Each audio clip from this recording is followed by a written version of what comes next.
Hi everyone, it is Kate Kalthoff, and this is Stamping to Share, our Fab Friday Oh So Succulent demonstration. And this is the third time I've done a Facebook Live video on my Stamping to Share page, and so thank you so much for joining me today.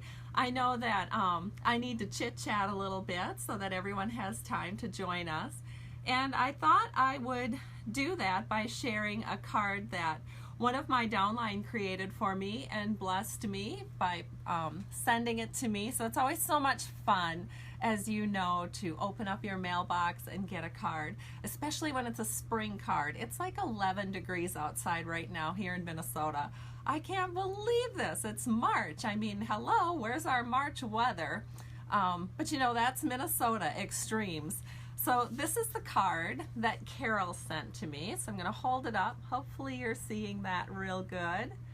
And just to let you know, if you happen to be typing any comments or giving me little hearts, I just want you to know I can't see them. I will see them later afterwards when I watch the video myself and I'm putting it together for YouTube. But for right now, I'm just looking at my camera phone, and I wanted to do this so that I am looking at the camera versus flipping it around where I see myself talk. I find that a little bit distracting. I think I do a little better job when I'm just looking at that little camera eye and imagining you on the other side of it. So thank you again for joining me today. But this little card, I wanted to share with you one of the things that I'll share with you today. In fact, the very first thing that I'll share with you is how she made these cute little clovers. And I think I'll go ahead and show you the other projects that we're going to do. So we are using the window, well, actually this is the window shopping bundle, but we are not using the stamp set today. I will show you something that I've made with the entire bundle today, and I'll probably do a video on that maybe on Tuesday. I think that would be a good day to do that. But this is a partial set of the framelits. I have some of them out of the off the magnetic sheet. Everybody wants to know where I get my magnetic sheets. I'm sure you do if you've never seen these before. They're from Stamp and Storage, and that is my go-to place for magnetic sheets. And you can just Google that and it'll take you right to their website. So that's the window. So what are we making with that? Well, let me show you this box. It's so pretty, and you can see there's little cutouts. You could put a little battery operated tea light in there and have something that glows in the twilight. It'll be so pretty. And so this is, isn't it gorgeous? I know. So there's the little flower on the top. We're gonna make that. And that uses the Oh So Succulent bundle. So this is the bundle with Oh So Succulent, and I think all of those 17, can you imagine how much it would cost to buy 17 punches? It's so economical to purchase a set of framelits. I just love it. So these are the succulent framelits, and there's 17 of them in this set. Just amazing. And then a very detailed Oh So Succulent stamp set at the same time. And we will be using this on the card. So you'd probably like to see the card. And it's this one, and it's so pretty. In fact, my downline, I had a really special meeting in January, so I designed this box and this card for them as one of their projects, and that downline meeting was specifically for people in my group who had either promoted or had added someone to their downline. And so we did a special little stamping day, and it was so much fun. So I think we probably need to, you know, flip this camera around so you can see my workspace and we can get stamping. Now, I do have a new camera stand, so I'm not using my husband's level anymore, but actually it's kind of hard for me to make sure that it's not going to be upside down for you, and also because it is a little tricky flipping it around. I feel like you're going to feel like, you know, you're on some kind of a ride at Disney World if I do that. So if you don't mind bearing with me, I'm going to put a little post-it note over the camera eye so you don't get dizzy, and I'll just edit that out when I do the YouTube version. So Goodbye, and I'll see you in about 30 seconds. I'm going to just drop this Post-it note over the top. Okay, so as you can see, I have Carol's card in front of me, and it turned out, I just love it. I can't stop looking at it. And I'm going to show you how to create these cute little clovers. So as I mentioned, you're going to use a punch, and it's the pansy punch. And so it looks like this. We're just going to flip it around and do a punch out. Now I think she used Garden Green. This is Cucumber Crush, but it's all whatever you are in the mood for, whatever green you think St. Patrick's needs to be. I kind of like this one a little bit because I think the Cucumber Crush looks a little leprechaun-y. All right, so you have 4 leaves that have just a single divot in them, or 4 petals I should say. And then you have 1 petal that kind of, I think you can see it. It's got the divot, but then it's got a second divot. So the petal that has 2 divots, that's the petal that you're just going to cut away. So you can just go ahead, take your scissors in there, and just cut it away. Get this lined up a little better. There. And now you have a 4-leaf clover. And what Carol did is she must have the bird builder punch because she used the little stem that's on the bird builder punch and just added that little stem to it. Now if you don't have the bird builder punch has been retired. If you don't have that, that's not a problem because you can just hand cut a few little stems. I mean, you barely see them because they're kind of hiding behind each other. All right, so now that you know how to do that, we're going to set this aside and we're going to move on to the big project of the day. Let me make sure my paper is still centered. All right, so the big project of the day is creating this card. I think I'm trying to decide if I should do the card or the box first. I think I'm going to go ahead and do the card first. It's actually a little bit easier, and maybe that will help grow my confidence as I continue on this 3rd Facebook Live broadcast. So you are going to need a base card of Tip Top Taupe, and this is my base card, and it's 4 1/4 by 11 inches. And then I've scored it at 5 1/2, and I just fold it in half here, and we have this ready to go. Then you're going to need a white panel for the outside and a white panel for the inside. And I've cut these exactly the same, and those are cut so that there's a little bit thicker of a border. Normally this would be 4 by 5 1/4. That's the normal size panel. But we are making it 1/8 inch smaller. So you're going to need 2 Whisper White panels, and these are 3 7/8 by 5 1/8. So just 1/8 inch smaller, so we get just a little bit more showing here. So we're going to do the inside panel first, and the inside panel will have a 1/2 inch by 3 7/8 inch strip of this Designer Series paper. Let me show you the Designer Series paper.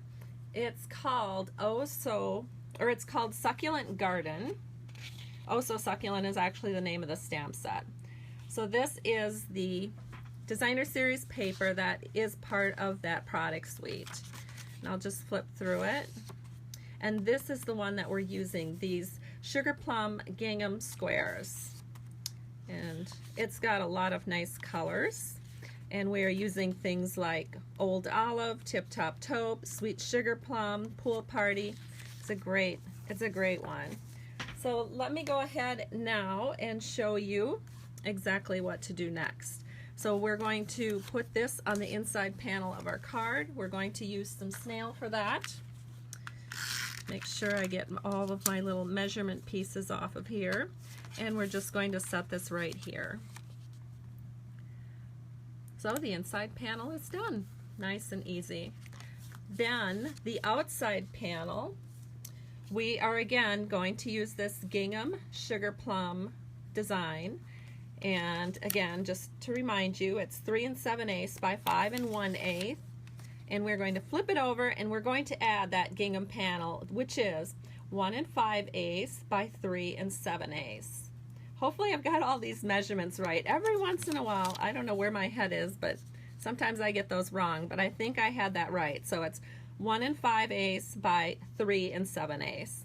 And that's going to go here. And this is going to be the front of our panel. Now you'll notice on the original card that I've done a ribbon wrap, and then I did a cute little tie on.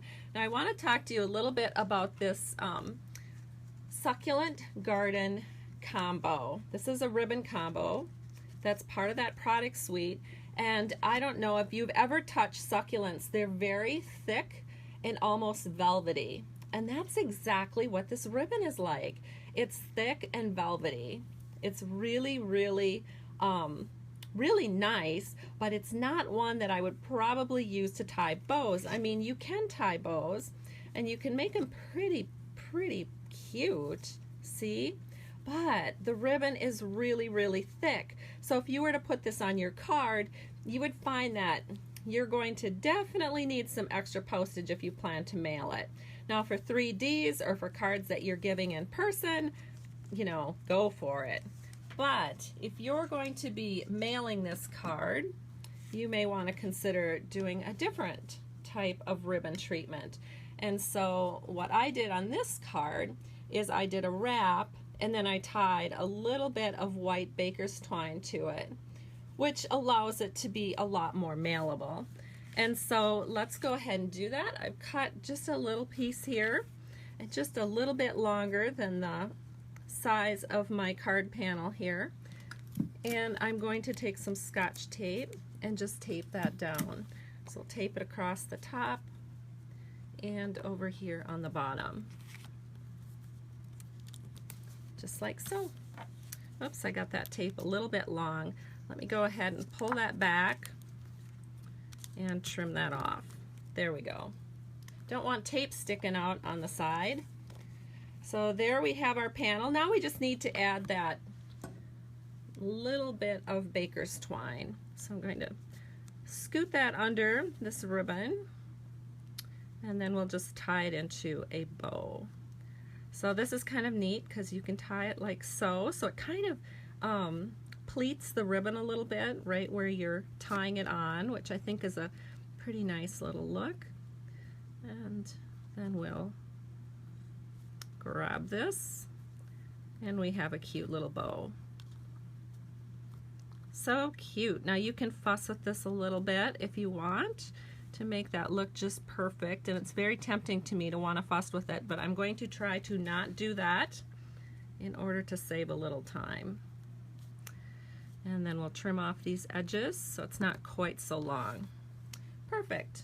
Looks cute. I'm going to move this up just a little bit, and that part of the card is done. Now you'll also notice on this card that we have 3 flowers and some foliage. And so what I did, now probably the trickiest thing with this card is knowing how to line up these guys. So let me give you some advice. What I do is when I take it out of the stamp set is I go ahead and I look for something that's nice and flat, or something that has some kind of distinguishing characteristic. And then I make a mark at the bottom of my block with a Sharpie marker. That can be removed with a little rubbing alcohol, so it's not going to permanently stain your block. Then I find the outline stamp that's going to go over the top, and I do the same thing with my block. I just add a little Sharpie mark, and I know now that these are lined up and will stamp perfectly. Otherwise what happens is you can stamp this, and then when it comes time to do the over stamp, you're twisting and twisting and twisting and trying to find it, and that's always a little bit frustrating. So we are going to use, in fact I did pre-stamp this, but I did want to show you that you do have to stamp off on this. So the paper that we're using is shimmery white, and I know there's probably no way this is going to show up, but it has a beautiful glittery shine to it. And we are going to use some sweet sugar plum ink, and I'm just going to ink that that up, and this is the kind of the shadow stamp, the one that's completely bold. And I'm just going to stamp that off. Oops, stamp it off a little better than that. And then I'm going to go ahead and stamp it over here. And that gives a real nice light look. Then I can go ahead and, again, because I've lined the stamps up in advance, I know that this is going to need to be stamped downward, so it will be easy for me to find it. And so as long as I know that, I can go in here and we'll give that a press. And that's a pretty good lineup. So I'm going to bring this up to the camera so you can see how well that turned out. And so you're going to do that with Sweet Sugar Plum on the larger flower, and then this smaller flower you're going to do that with Tip Top Taupe, and then on the very small little flower, this one here, you can either use Mint Macaron or you can use Pool Party. And I think I said I used Pool Party before. I think my lighting is too bright.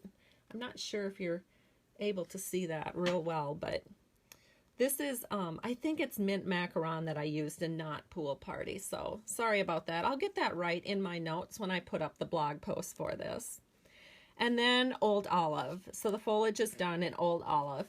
Now I went ahead and I did pre-do this for you because I didn't think you need, figured if you saw that done once, you would be able to figure out how to do it for the other ones. And so this is the framelets that I used to cut it out with, and these are all ready to go onto the card. So that's what we're going to do. We're going to put these on the card. And so let me go ahead and grab the card piece that we're going to use. And what I want to do is I want to just lay these out just like so that we can find them.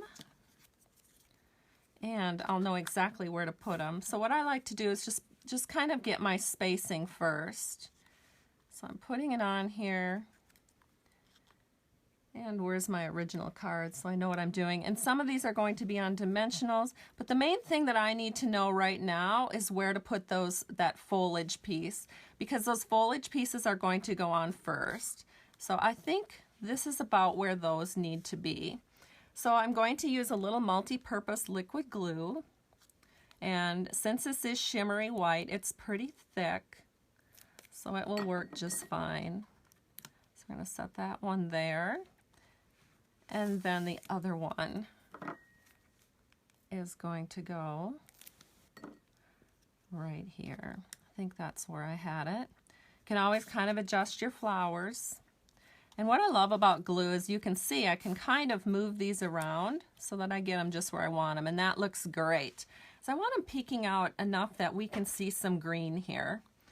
Okay, so now the next step is to go ahead and I'm going to put my next flat one down, which is going to be the Mint Macaron one.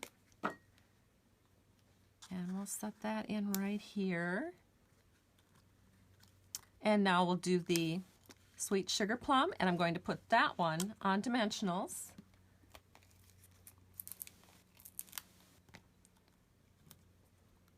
And this is a bigger flower, and I don't want it real tippy, so I'm using 2 dimensionals. We'll just set that in, a little bit higher maybe, about like so. I'm getting fussy now, but you know, that's how I am. Okay, then the last one here, this flower, I think I'll just put the dimensional, I'm going to scoot it just about like right there. Put the dimensional actually on the paper, so that it doesn't interfere, because I'm not sure exactly where to place it here, but I know that this is about where I want it. Perfect. So now we have our sweet little card. Just about done. We're going to add some cute pearls all around here, and it's looking good. Okay, now the next thing we need to do is we need to do a sentiment. So I am going to use this little sentiment. I just pulled it off, And I think I need a block. So I'm going to grab one of these blocks that I didn't use. We'll set this sentiment on here. Just like so. And it says, "Happy birthday to a very special person." We're going to use Sweet Sugar Plum. And normally I would have a Stampin' Mat down here, but I've got some cushy paper. I've got quite a few layers here, so that gives me the cushion that I need, so I don't need to worry so much about having a Stampin' Mat. If I just had one piece of paper in my hard desk, then I'd be more concerned. So I'm going to put that on, and there it is. Doesn't that look nice? I'm going to hold it up to the camera so you can see it. Hopefully it's not too bright. That looks good. Now we can go ahead and put this on the front of our card, and we're going to do that with dimensionals. We have this thick ribbon here, so we want to make sure that it has some good breathing room. I hate to see things tucked down so tightly, and we really don't need one in the center. In fact, it's probably more desirable not to have one in the center because we are going to have all of these pearls on here, and it's good if they have you know, if they can dip down a little bit, especially if we're putting this in an envelope to mail. All right, so there's our cute card. It's coming together just beautifully. Now let's go ahead and put those pearls on. This is totally the fun part. So what I'm going to need is a paper piercing tool, and I wonder if I put that out. I thought I did, but I'm not seeing it on my desk. But I do have my pearls here, so let me go ahead and use my in a pinch scissors here. So I'm just going to start taking some of these little small ones, and we're just going to put a bunch of these on because they're so cute and tiny, and they just add so much. And then we're going to use some of the medium-sized ones and add those in around our flower. And we have some really big ones that we're going to be using later on our box, because if it's 3D, I'm pretty sure you're not going to be mailing it, and that's like the perfect time to use those really big pearls and big diamonds and all your big embellishments. Let's add a few more little babies here. Now, I'm not really used to using a scissors. I know a lot of people do use scissors when they're putting on their pearls and their rhinestones, but I typically use a paper piercing tool, so I'm a little handier with that one. I think that looks pretty good. It sort of needs something right here, and I think a medium one. So we'll bring that right there. Oh, looks perfect. Don't you love it? So pretty. Okay, so now we're going to do the box because we're going to have a coordinating box and card. So let me grab the box. Well, actually, let me grab, here's what I have of the framelets available for you to look at. And this is the piece of paper we're going to need. This is Pink Pirouette, and it's 5 3/4 by 11 inches. And I'll show you how I did that on the Big Shot machine.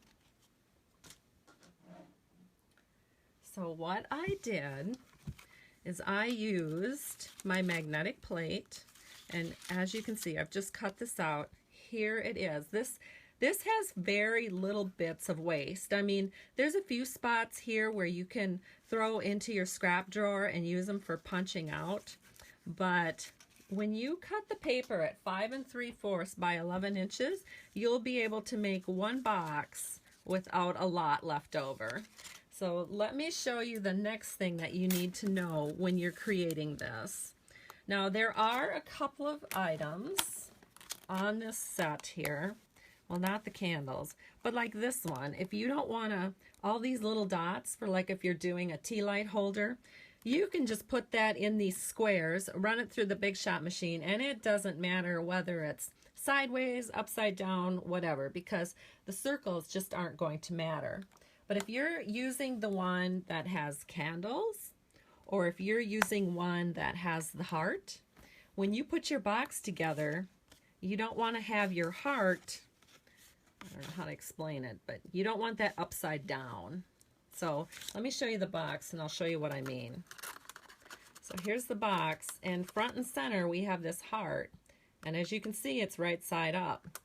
But because one of those pieces has to go on the bottom, you've got a heart here and a heart here, and you have to keep in mind when you're running that through the Big Shot machine that these hearts are going to have to go on a different direction.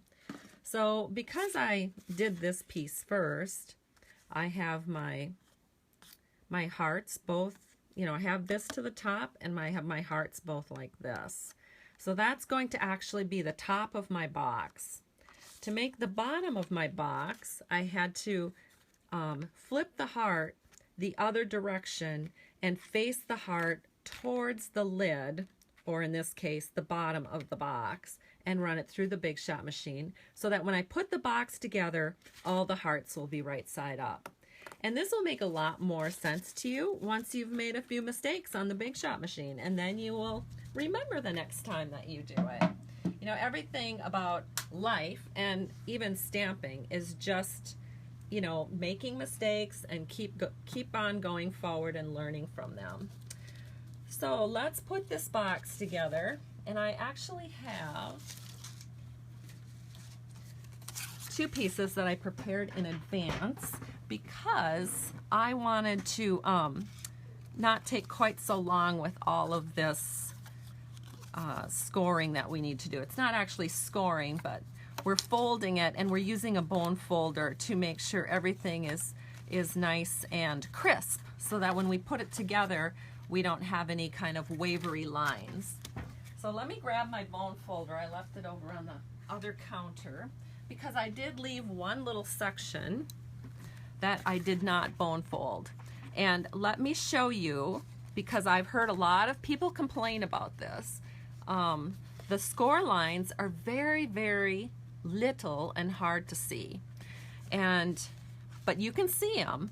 But if you fold away, like we typically do to make this creation or to make a box, it can easily, I don't know, it sort of gets, it's not as crisp, put it that way. So the best thing to do is to fold towards that score line and just get that fold started, and then push it back and use your bone folder to get a nice crisp line. And there you go. So I did that already with all of these, and I am now ready to put this together. So this is the base of our box. It's going to go like that, and then this is going to be the top of our box.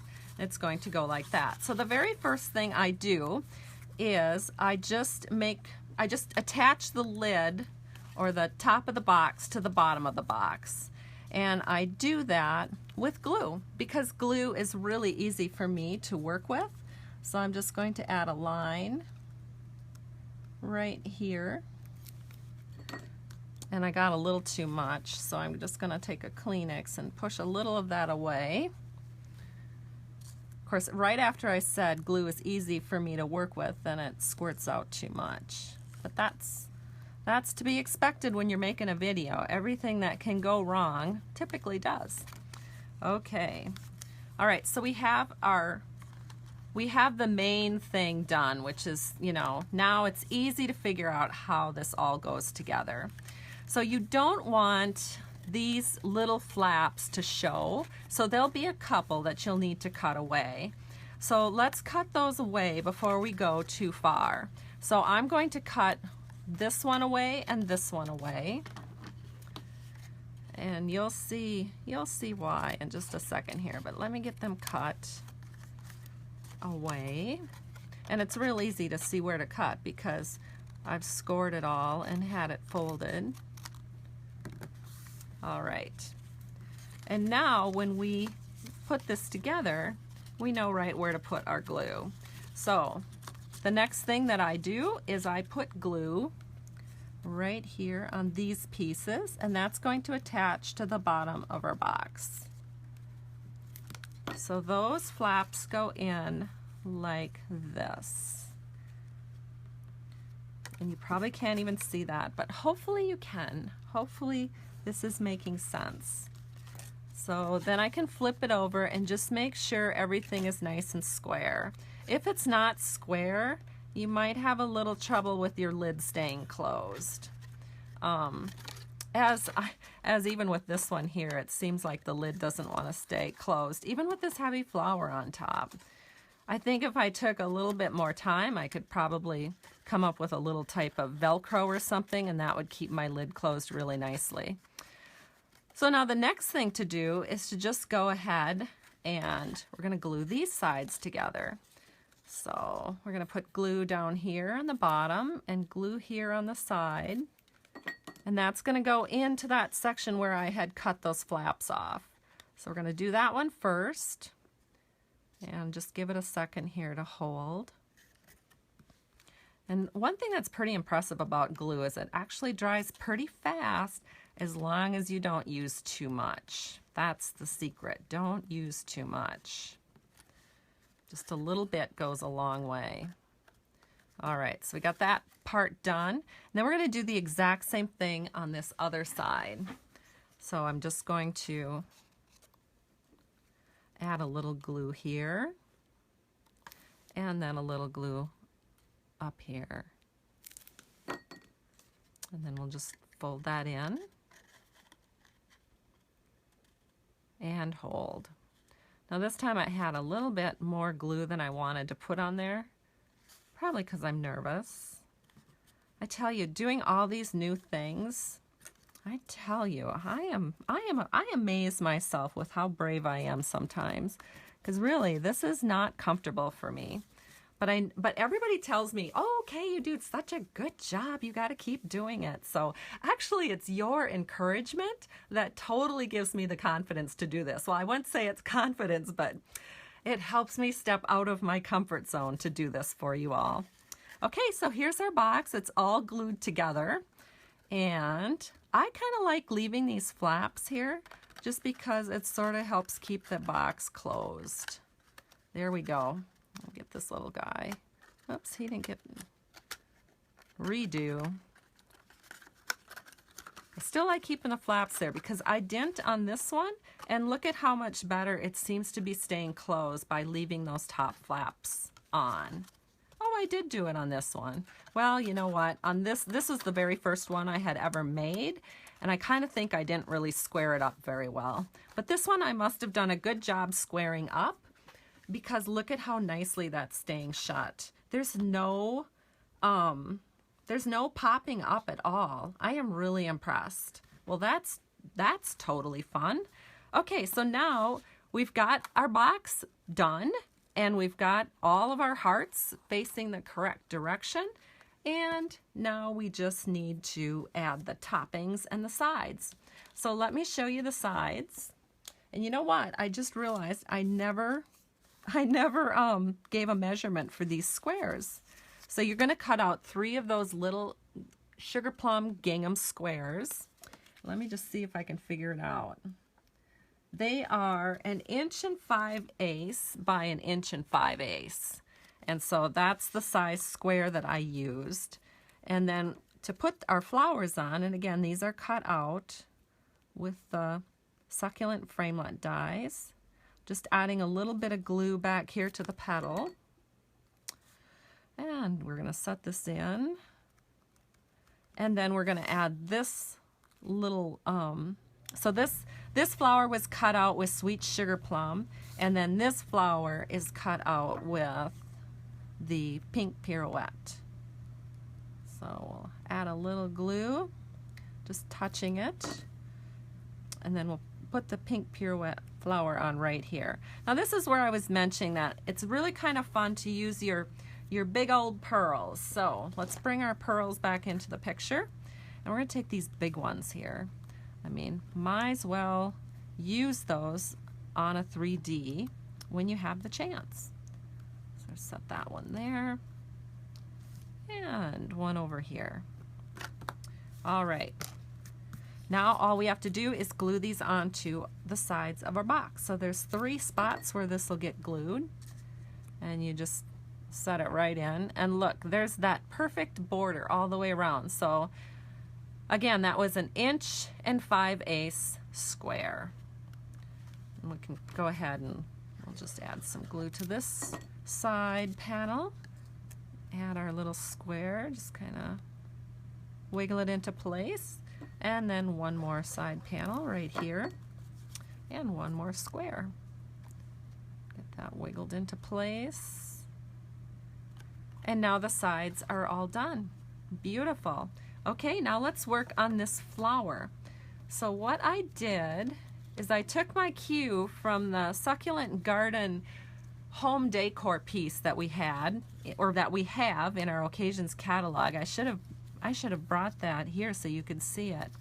But they made their flowers by cutting 2 large, 2 medium, and 2 small. Now in the kit they were all pre-cut, but these are ones I had to cut, which actually are the same size as the flowers in the kit. So I cut 2, 2, and 2 of these. So to layer them up, you're just going to take a bone folder and make sure that all of your petals are you know, curled up. And so I did 3 of the petals so that I would only have to do 3 on the video. Bone folders are super, super handy for curling your flower petals.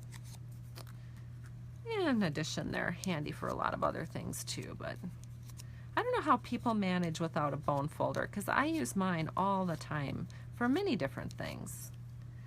All right, so we're ready to layer these up. So we're just going to take glue, and I'm just going to put a circle of glue in one flower, and then we're just staggering. So I've got this one here.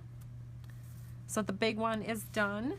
Then we can start layering a medium-sized flower over the top of that. And again, staggering, so everything is staggered. It gives it that really lovely succulent look.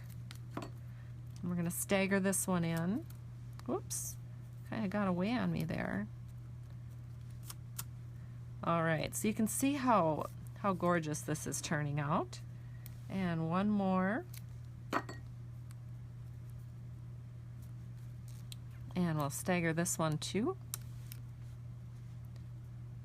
And the final one. And one more stagger. All right, so that is done. It looks gorgeous. Then we're going to add just this little tiny flower. It's the same size as the ones we were putting on the sides of the box, and it's done in pink pirouette, which I think looks so sharp against the sweet sugar plum. So we'll just lay that in there right in the center and just hold for a second. Beautiful. Now we just need one of those big pearls, which we'll grab here off a new bag of pearls that I opened up today just for this video. You guys are so lucky. There it is. There's our succulent flower that we're going to put on top of our box. And as you know, this will be an easy matter to do. Now I can kind of shape it a little bit if I want to here after the fact to make it stand up a little more, or I can pull back on some of the back petals, which I think I'm going to do with this layer here. And then we can just add some glue, and we're going to set this right on top of our box, just like so. Give that a few seconds, make sure that is going to hold. And I'm gonna, because that's a little heavier, I'm not actually going to open this box anymore. It's just done. In fact, I should make sure that's even. That looks good.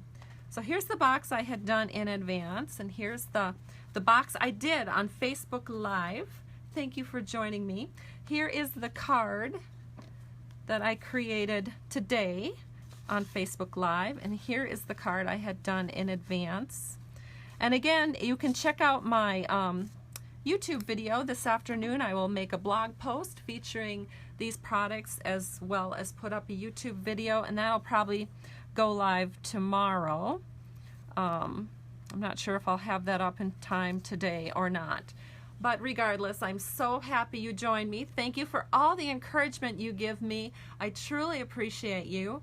And you can always find my blog just by searching for Stamping to Share, and visit me there, or go to YouTube and visit me there. Wherever you are, just feel free to visit me. I love chit-chatting with my customers and other crafting friends. Have a great day, and thank you again for joining me. Bye-bye.